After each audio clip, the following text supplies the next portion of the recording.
Hello everyone. Welcome to my channel. Please subscribe and keep watching more details.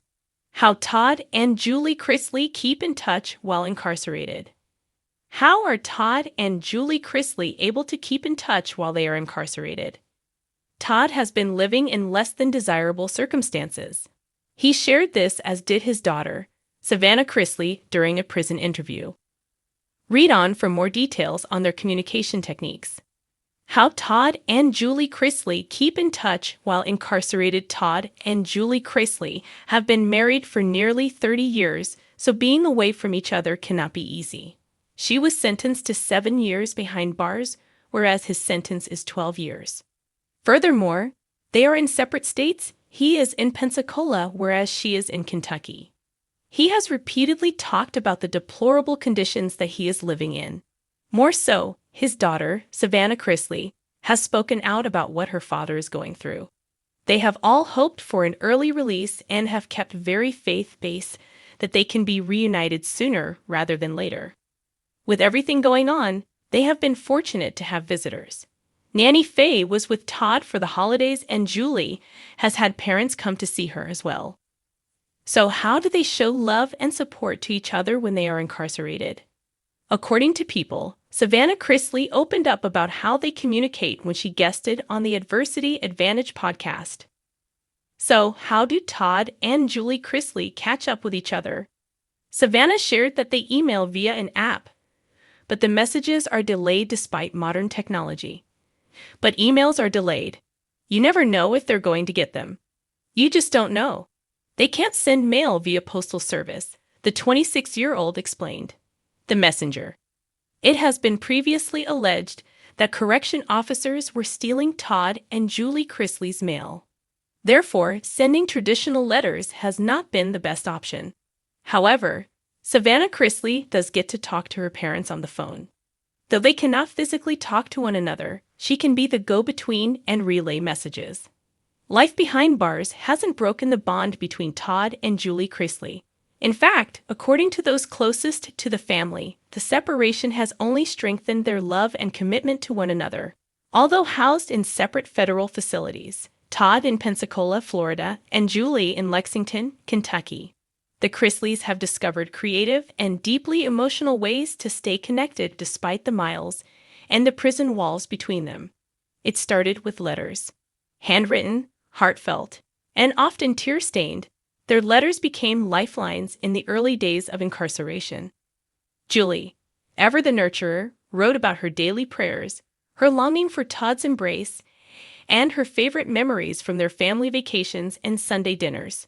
Todd, with his signature flair, injected humor even into the darkest of times, telling her stories about his new cell block buddies, jokingly calling them roommates from hell, and reminiscing about their reality TV days when the biggest worry was a production delay or wardrobe malfunction.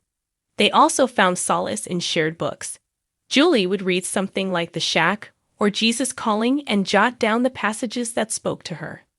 When Todd would finally get the same book in the prison library weeks later, he'd highlight those same passages, imagining Julie doing the same hundreds of miles away. In margins, he would scribble notes. "This is so you, sweetheart," or "I could hear your voice when I read this." Even without physical proximity, they've maintained a ritual. Sundays are soul days.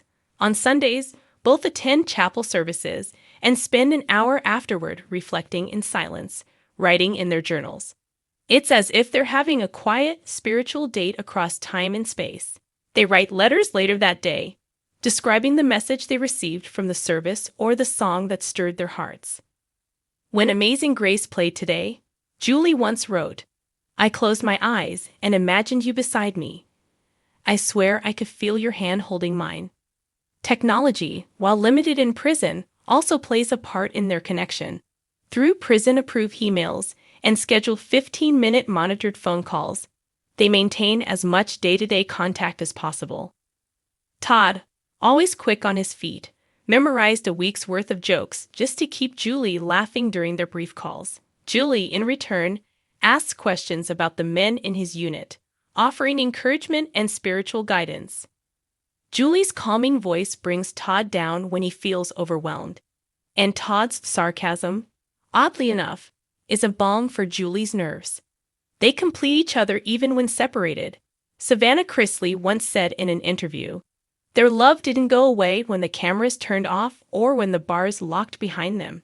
But perhaps the most poignant connection comes through their children, especially Savannah, who has taken on the role of messenger, caretaker, and emotional glue. She visits them both regularly, bringing news, photographs, and updates about their grandchildren. During visits, Julie often hands Savannah pages from her journal, filled with love notes or prayers for Todd. Savannah reads these entries to Todd during her next visit to Florida, watching her father's eyes well up with emotion. They write to each other like they're in the pages of a Nicholas Sparks novel. Savannah once joked on her podcast, "But there's something beautiful about that. They're still in love, still fighting for their marriage, for each other, and for this family." At holidays, when communication becomes more emotionally charged, Todd and Julie have a tradition of creating shared blessings. They write Thanksgiving reflections simultaneously and exchange them later through their kids. On Christmas, they exchange homemade cards, crafted with colored pencils and simple stationery.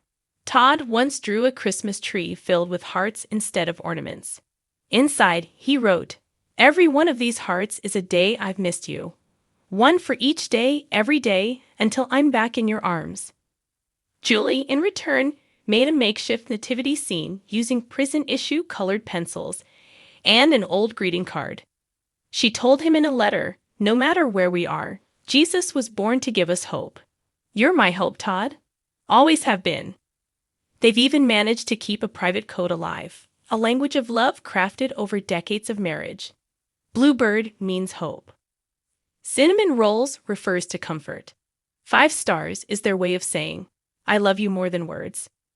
It's not uncommon for Todd to end an email with 5 stars, always, or for Julie to scribble, "My bluebird is flying today," on the back of a letter.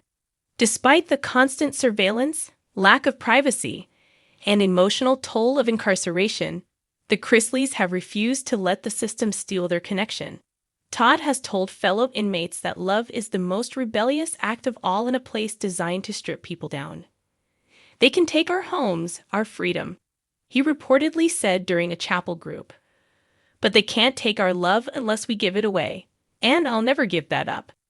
Julie, too, has become a quiet force in her facility. She leads a Bible study, often ending sessions with a prayer for Todd. "He's my husband. He's my forever."